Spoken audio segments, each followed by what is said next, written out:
નહીં બનાવી જ્યાં સુધી આસન નહીં થાય, સ્થિર આસન ન થાય ને ત્યાં સુધી, અને સ્થિર આસન થયા વગર મન વશ નથી થતું. એટલે સ્થિર આસન બાંધો, પીછે બાંધો પ્રાણ. પ્રાણ એટલે બાંધો શું? પ્રાણના આપણે રોકાણ કરવું અને ધીરે ધીરે મૂકવાનું છે. રોકાણ કરવું ને મૂકવું છે એટલે એના બાંધ્યું કહેવાય. ધીરે ધીરે આપણે એના પ્રાણ સાંભળીને કાન ફૂટી ગયો, આ કાનેથી એ બાજુ નીકળી ગયો, સાંભળ્યો બધે થયું, પણ થતું કેમ નથી? પણ આમ તો હેરું છે કરવું, હાવ કઈ ભૂલું નથી. ભક્તિ જો સમજાય તો કે ફૂલ કેરી પાંખડી, નકર તો કાંટાનો બારક છે. આમ તો હાવ હેરું છે, પણ નથી કરવું એટલે જ કઠણ છે. નથી કરવું એ જ કઠણ લાગે છે. બાકી તો જો કરવું તો હાવ હેલું છે, કાંઈ નથી. તમે ભલે ગ્રસ્ત આશ્રમમાં તમારું કામ કરો, બધું કરો, પણ તમે એમાં આસક્તિ ન રાખો. બધું કરો, ભલે હું કોઈ પૈસા કમાવો અને ડબલ બંગલા કરો તોય વાંધો નહીં, અને કદી 10 ગાડીઓ ભેગી ફેરો તોય પણ વાંધો નહીં. પણ આપણું ચિંતન ક્યાં હોવું જોઈએ? એટલે મહાપુરુષે દ્રષ્ટાંત દીધું છે. આગળમાં કુવા આવતા, પાદરમાં ભરવા જતો, હવે તો કાંઈ ને મારી બેનાને બધી હવે તો કેવી મજા છે. આમ કઈ નડ આમ કરે થોડું દિન ભરાઈ જાય ઘડીમાં. ક્યાંય બારું ના પગ દેવા જાય એને મજા ના. તમારી દિયા છે બધાને જુઓ છે, ઘરે બેઠા પાણી આપી જાય. આ બહુ જ છે ને. એટલે પહેલા બાઈઓ પાણી ભરવા જાય. પાણી ભરવા જાય ને તો વાહમાંથી એક નીકળે, બીજી કે હું હાલો, બીજી હાલો, હથવારો થાય. કેમ કે બારે પાથરમાં પાણી ભરવા જાવ, એકલી ન જાય એટલે હથવારો થાય. હવે એ 2-5 હોય, 2 બેડા ઉપાડ્યા હોય, અને બેડા ઉપાડી અને આવજો હોય, તારીખા ફાડજો હોય, દાંત કાઢજો આવે અને વાતો કરજો હોય. પણ એની ચિંતન ક્યાં હોય? એનો ચિંતન બેડામાં હોય. જો બેડામાંથી ચિંતન નીકળી જાય તો બેડો ફૂટી પડે અને પાણી વગરની મોં બગાડી આવે કે મારું બેડું ફૂટી ગયું.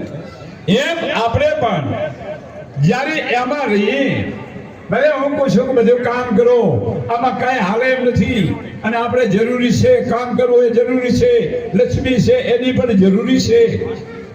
લક્ષ્મી વગર કોઈને ઈશ્વરને નથી આલ્યું. આપણે શું કારણ છે કે આ પેટમાં આપણે રુધિર તો નાખવું તો જોઈએ, અને કોઈકના ટુકડે ખવડાવવો તો પડે ને, જરૂરી છે. એના વગર કોઈનું હાલવું નથી. પણ બધું કરો, પણ આપણું ચિંતન એમાં હોવું જોઈએ. જેમ બાઈ માણસને હેલમાં, જેમ દીકરીઓને જેમ સુરતા લાગલ હોય, એમ આપણે પણ સુરતા એમાં લાગલ પડી હોય. ભલે કામ બધું કરો, જ્યાં સુધી એ સુરતા નહીં લાગે ત્યાં સુધી આપણાથી બધું છેટું છે. બાકી બધી આપણે વાતો કરી રહ્યા. પાછો કામ છે, હું કેવી વાતો કરું? આ વાણી આમ કે છે, આ વાણી આમ કે. વાણી તો કે છે, પણ તે શું કર્યું? આમ હું બધાને આજુવાળું આપી રહ્યો છું, પણ મારે નીચે અંધારું પડ્યું છે. દીવો છે ને, બધાને આજુવાળું આપે, મને એને છેતરી અંધારું પડ્યું છે. એનું શું કરવું? આ અંધારું પહેલું આપણું નીકળવું જોઈએ.